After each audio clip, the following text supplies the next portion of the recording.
Bismillahirrahmanirrahim. Assalamualaikum warahmatullahi wabarakatuh. Salam, Om Swastiastu, Namo Buddhaya, salam kebajikan bagi kita semua. Perkenalkan, nama saya Esa Bintang Yarullah, selaku moderator di kelompok 2 yang beranggotakan saya sendiri dan di Darmawan, Laksmana Dwi Chandra Buana, dan Tessa Caroline.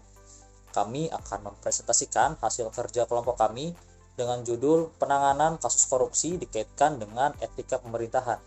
Tanpa berlama-lama lagi, langsung saja kita masuk ke pembahasan. Pertama adalah pengertian tindak pidana korupsi. Menurut Kamus Besar Bahasa Indonesia, korupsi adalah perbuatan yang buruk seperti penggelapan uang, penerimaan uang sogok, dan yang lainnya. Salah satu tokoh juga mengatakan bahwa korupsi merupakan perbuatan yang selayaknya untuk dihukum. Definisi korupsi secara etimologi, korupsi berasal dari kata korupsi yang berarti buruk, rusak, dan busuk. Korup juga berarti dapat disogok melalui kekuasaan untuk kepentingan pribadi.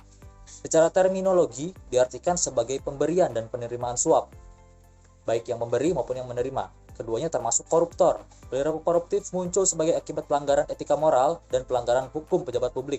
Pemerintah dapat melakukan tindak korupsi karena mereka memiliki kewenangan dan otoritas yang tinggi dalam menentukan suatu keputusan yang penting dalam masyarakat. Untuk yang selanjutnya terdapat pengertian etika pemerintahan. Etika pemerintahan merupakan ajaran untuk berperilaku yang baik dan benar sesuai dengan nilai-nilai keutamaan yang berhubungan dengan hakikat manusia. Padahal Sumardi menyatakan bahwa etika pemerintahan mengacu pada kode etik profesional khusus bagi mereka yang bekerja dan untuk pemerintahan. Keterkaitan tindak pidana korupsi dengan etika pemerintahan yang pertama, karena etika pemerintahan berfungsi sebagai pedoman, referensi, acuan, dan penuntun dalam pelaksanaan tugas-tugas pemerintahan. Selanjutnya yang kedua, sebagai acuan untuk menilai apakah keputusan dan atau tindakan pejabat pemerintahan itu baik atau buruk, terpuji atau tercela. Baik, berikutnya solusi penanganan tindak pidana korupsi. 1. Adanya pendidikan anti korupsi dengan adanya program pendidikan anti korupsi sebagai upaya pencegahan budaya korupsi sedini mungkin, sehingga diharapkan tercipta pendidikan pada pengembangan karakter untuk meningkatkan kualitas moral etika aparat di pemerintahan. Selain itu, dapat mengedukasi masyarakat dan aparatur pemerintahan untuk memberikan pemahaman mengenai perilaku yang termasuk ke dalam tindak pidana korupsi. Kedua, penegakan hukum. Penegakan hukum merupakan hal dasar yang harus dibangun untuk memerangi tindak korupsi. Dengan adanya penegakan hukum akan menimbulkan efek jera bagi pelaku sekaligus tindakan preventif bagi seluruh birokrasi pemerintahan di Indonesia.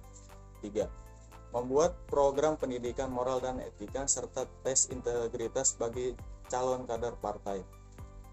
Demi terbentuk kader partai yang memiliki kredibilitas dan integritas sebelum terpilih atau memasuki dunia pemerintahan, diperlukan program pendidikan moral dan etika serta tes integritas sebelum resmi menjadi kader dalam sebuah partai, yang mana hal tersebut akan menjadi bekal bagi birokrasi. 4. Menanamkan perilaku etis. Bagi pejabat publik, hendaklah mempunyai perilaku etis untuk menjamin penyelenggaraan negara yang transparan dan akuntabel untuk mewujudkan good governance. Perilaku etis ini dibutuhkan dalam penyelenggaraan negara. Selain hukum yang sudah menjadi norma positif yang selama ini diketahui, karena pada hakikatnya hukum dan etika saling berkaitan sehingga menjadi sumber dari perilaku penyelenggara negara dalam melaksanakan pemerintahan. 5. Penegakan norma agama dan norma etika. Norma etika dan norma agama mendukung bagi tegaknya hukum, sehingga hukum dapat diberlakukan setelah pemberlakukan norma etika dan norma agama. Seseorang yang telah mengikuti norma agama dan etika dengan baik, artinya secara tidak langsung telah menegakkan hukum itu sendiri. Oleh karenanya, banyak negara menjadikan kode etik sebagai bagian yang penting dalam penegakan hukum. Kesimpulan yang bisa kita dapatkan adalah korupsi merupakan tindakan yang sangat tidak terpuji dan terus menjadi permasalahan utama yang sering terjadi di setiap negara, dan hal tersebut merugikan negara dan masyarakat banyak. Maka dari itu, perlu dengan hadirnya solusi seperti adanya program pendidikan anti korupsi dan lain sebagainya, yang diharapkan dapat mengurangi atau menghapus tingkat korupsi pada suatu negara.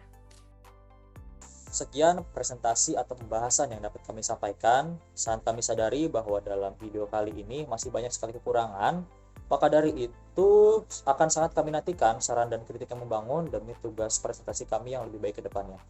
Sekian, terima kasih. Wassalamualaikum warahmatullahi wabarakatuh.